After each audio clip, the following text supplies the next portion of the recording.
Welcome to The Brain Factor, hosted by myself, Joy Riddle, and Laura Hawley. We're a part of Meridian Behavioral Healthcare, where we believe that wellness is within everyone's reach. This podcast is a conversation about what research-based protective factors look like in real life. Our hope is that you'll walk away with something that you can use in your own life and have had some fun with us along the way. So let's get started. Welcome to The Brain Factor. Just as a reminder, I'm Joy and this is Laura. We're so glad that you joined us again today. You know, in our last episode, we just got done talking about enoughness and not enoughness. And one of the things I think we didn't really dig into on that episode was the willingness to accept uncertainty and being able to, you know, figure out that enough or not enough. And I'm not going to recount that. You can watch the last episode. But now I wanted to talk about celebrating failure or accepting failure and that uncertainty. Because there's there can be a lot of negative connotation around failure. Sure. Because, well, that means you're a failure. But I'm going to argue against that today. Because you're not really a failure. You may have just failed at something. And when we experience some type of failure in our life, whether that's a project we were working on, a marriage, a test, whatever it is, there's always a learning opportunity there. Mm-hmm. So we can learn something from it. I mean, I've always said, like, I learn more from my failures than my successes, because when I have a success, I check a box and just keep moving, never think about it again. Yeah. But when I have a failure, I'm like, oh, wait a second. We turn that over. I need to think about it. Sure. I need to figure out what happened. But everything, it didn't make me a failure. It's just there was some variable that made the project fail or the marriage fail. Maybe it was my fault, maybe it wasn't.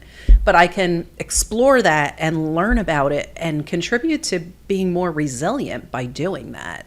Absolutely. Yes, I think failure is a fantastic thing. Like, nobody really wants to fail, but we need to celebrate it more. Like, when you go into meetings or you sit down with your family, you talk about the good things and the wins, but maybe a little discussion about something you failed at and talk about that and take those opportunities to learn. Yeah. So I think you said some really interesting things. The first thing I want to revisit is this idea that failing means you're a failure. Yeah. Right? Like how quickly do we make that jump and stigmatize? Just like that. Yeah. Like it's not even a thought. Wasn't successful in this. I'm a failure. You know, and and without that real sort of rich understanding that successes, failures, ups, downs, ebbs, flows, like that's all part of the rich tapestry of life. And you may not know this, but you and George Clooney have something in common.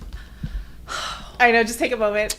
My husband watches every episode. All right, so we'll just stop there. Hi, Rudy. I want to have something in common with him. Tell me. You do. So I watched an interview with the George Clooney, and he said something that I got really excited about, because I was like, oh, we're getting ready to talk about this. He said, you know, I have not once in my life ever learned anything from success. He said, never. I've enjoyed my successes. I've never learned from it. He said, and failure is the only place I have ever grown or learned anything. And yet fear of failure is what prevents people from trying in the first place. Yes. And I was like, wow. Yeah. That you know, from somebody who is sort of objectively successful in their industry and in their field, at least professionally, from the parts that we can observe, right? That I thought that was a very powerful statement to say that amidst all of those successes, there wasn't a lesson among them, right? And that every place that had growth and improvement, and I've heard that before from other folks as well, but you know, it was I listened when George Clooney said it. I'm sorry, you know, but to hear that, you know, like the idea that the only learning and growth occurs in that space of failure, I thought was really cool. Yeah, well, you have the ability to analyze what's going on and think about it and kind of move forward from there. And, you know, the whole point of our podcast is building your resiliency. The more we fail, I mean, I don't really learn any resiliency from success. Right. I learned to achieve success. Sure. Yeah. but it doesn't might be happen. validating. And Hey, it yes, worked, right? yeah, absolutely. You're 100% on there. But when I fail, if I keep picking myself back up and I keep trying and learning and getting better, I'm building resilience. Well, and one of the things too in that resiliency space that we've touched on before a long time ago when we did gratitude and optimism, which was going way back at this point. But we talked about the idea of a negativity bias. And the reason I bring that up now is because we often talk about how our brains are wired with all of these things that kept us alive when we were cavemen, right? Yeah. This is one of them that actually benefits us still, though. Yes. This idea that, with the negativity bias, we are weighing the negative way, way differently than we weigh the positive. So we tend to dismiss the positive, and then with the negative experiences, we turn them over, we analyze them, we savor them. Yeah. But in the case of failure and growth, that's benefiting us because we're taking those situations that we have failed at, and we're saying, okay, let's break this down. What would I have done differently? What did I learn that going into the next situation or a similar situation, or wisdom I can impart on others? Like where does this go from here? And I love that. I love that this is one example where our caveman brain is still helping us. Well, and I think we could do ourselves a lot of good if we work to remove some stigma around that. So there's ways that, if I say, Laura, you're a failure, I mean, how does that make you feel off the bat? Not really great. It's a negative thing. There's a lot of stigma associated with it. But if we turned it into something more where we talked about failure and we discussed failure and we embraced it as an opportunity to learn. You were telling me something about your daughter in this, because the scenario you told me makes me think about removing stigma because they're learning to embrace it. Yeah. So that what she's talking about that we talked about before we were rolling. My daughter is an actor, and she is involved with an actors group, and it's associated with her studio where there are classes and all that kind of stuff. But this particular group is more of like a support space. It's a group of actors that meet regularly and talking about the industry, talking about their experiences, sometimes some technique, but it's more of a space for support. And they start each meeting off with what are our failures for this week, right? And what's super, there's a couple of things. I've been doing it about a year, and what has happened as a result is some weeks it's super easy to find the failure, and then other times it's a Zoom meeting and she'll be in the other room and I'll get a text like, what did I fail at this week? I had a really good week, I can't find something, right?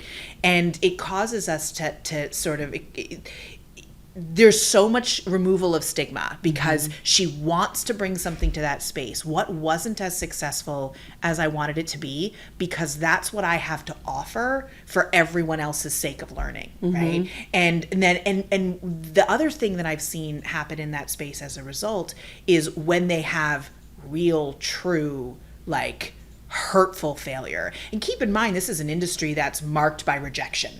They are being told no exponentially more than they're being told yes. They're constantly job hunting. Even when they have a job, they're job hunting for the next job. They job hunt more than they're working, right? And, the actors are that's a resilient group of folks, or they don't stay in the industry. And so some weeks it's to be able to to go into that space and confidently and without feeling like a total failure, saying, guys, I really stepped in it this week. And then everybody gets excited, like, oh, tell us about it. Let's find the lessons. Let's figure out how we learn from your experience. That's great example. And it's been a really neat thing to see. And then the tangible, actual learning. So because this is the same group that's meeting every week for over a year now, they'll come back and they'll say, hey, I had this audition, I was with this casting director, this is what happened. And I remember when so-and-so said, had this experience with this epic failure. And so I applied that lesson to here and it was successful. And so, the stigma has genuinely been removed in that group in terms of failure. So I think the beauty of that whole thing is that we'll be more likely to embrace risk or take risks. Yes. They might be more calculated now because you heard Bob's story and Jen's story and Ellen's story, and you were able to take that and apply that to your situation because we are risk averse. Sure. Some of yeah. us more than others, but they're Right. going to this group and they're sitting and they're talking about them. So they're going to become a little bit more willing to Right, risk. right. And, that's the problem with failure. We're all scared to fail because it's this horrible thing. Sure. It's like, Sure. I wouldn't be perfect then if I failed. You had You're a visceral reaction to saying that. You were like, I'm not perfect. It's like- but it's so true. Like just that feeling we get even when we're discussing the concept of I might fail at this. Right? Yeah. Because how often Society do tells us that's but bad. what if I fail? Right?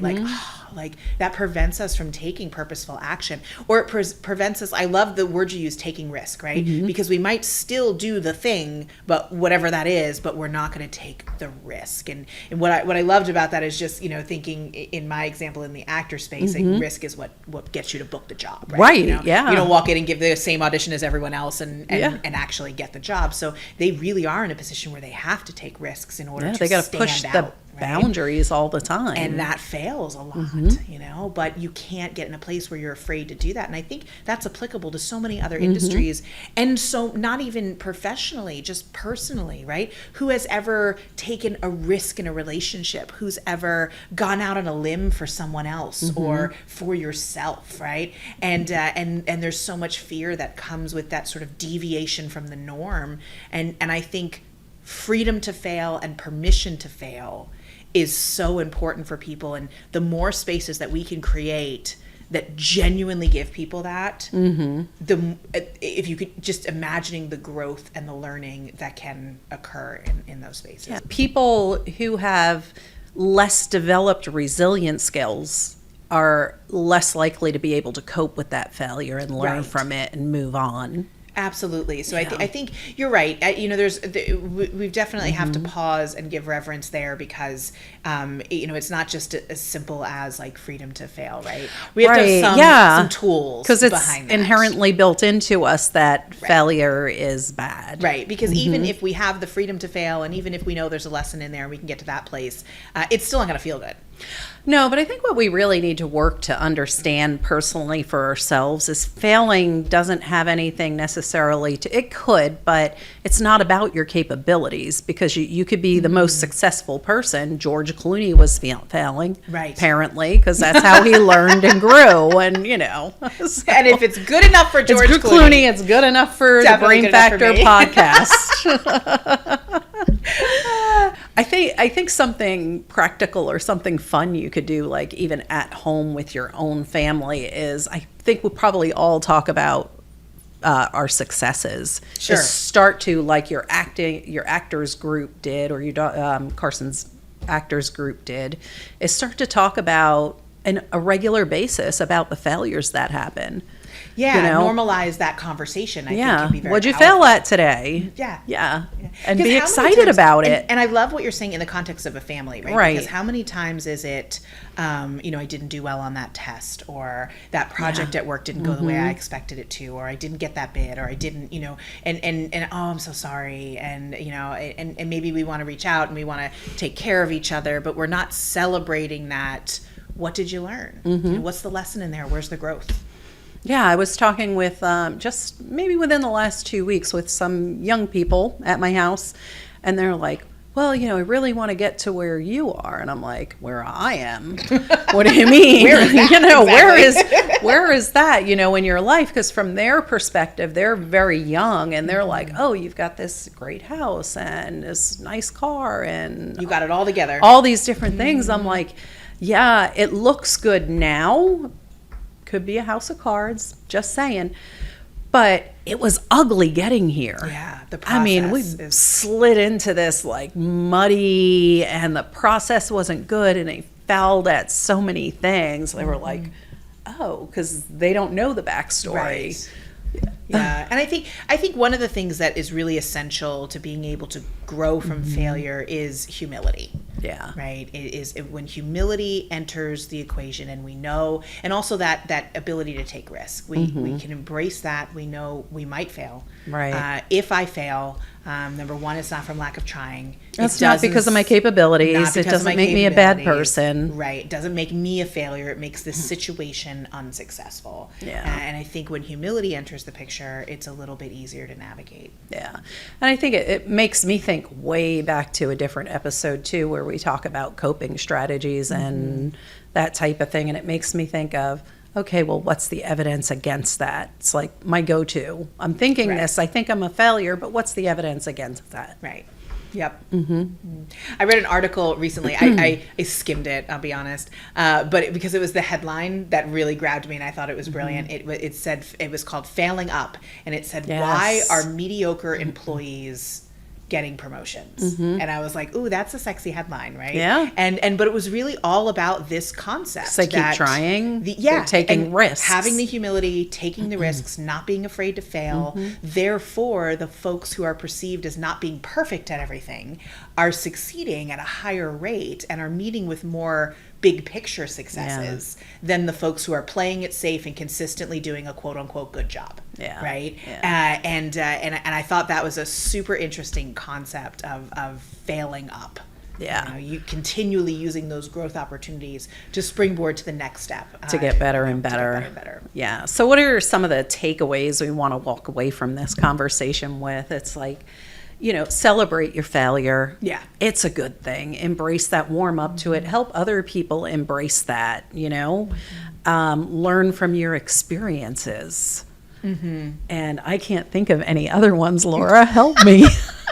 I think creating spaces, I think you touched on it when you said, really helping other people celebrate that, because I think this is going to be out of comfort zone for a lot of folks. So I think being able to destigmatize that by creating spaces where failure can be celebrated, revisiting and failures versus avoiding them or trying to put the Band-Aid on and making it okay. Reframing your perception of failure. Yeah. And I think just being so aware of even going into a decision or a risk you're going to take is just recognizing that there's some fear of taking that risk, and the fear is because of the fear of failure. It's for no other reason. Yeah. And then asking some of those critical hard questions like, what is it that I'm afraid of? What's the worst thing that happens if I fail at this? You try again. And you try again. Or you don't get that thing you're going for. Guess what? If you don't take the risk, you're not getting it either. It's just the guarantee versus the uncertainty. Yeah. Which brings us back to what you started with, which was embracing that uncertainty. Yeah. And I really think that's the key there is the awareness, the embracing the uncertainty, and the freedom, creating spaces where there's freedom to fail. Yeah. I think that's hard in the professional space if you're a leader and you're a boss. It is. Because of productivity and things like that. But I also think it's possible. I think it's possible, and I also think it's valuable. Like if you're a leader in something and you share your failures, that can help the people behind you. Yep. And I think that's an important takeaway as well. Is as leaders, the goal is not to be above, it is to be the best in the group and to always be successful and to never fail and to never. It's really about creating what kind of culture that you want to create to optimize that team in that space. Yeah. And that involves, like it or not, freedom to fail. Yeah. So we have to be worried about what punitive actions are taken when someone fails, if intent was good and all the pieces were in place and it just didn't work, right? Some caveats there, of course, but I think that's really important, as important in the workplace as it is in the home and for the individual. Yeah.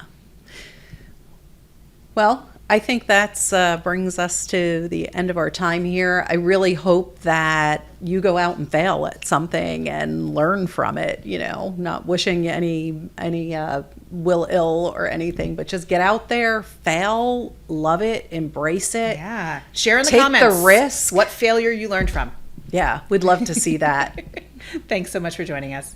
Thanks for listening to The Brain Factor. Joy and I are so thrilled to be having these needed conversations. We'd love to hear your feedback on this episode, so if you could drop a comment or leave a review with your thoughts or any requests that you may have, it would be appreciated. Don't forget to like, subscribe, and share with your friends. Living a healthier and happier life starts with one step, and we're excited to be on this journey with you. Until next time.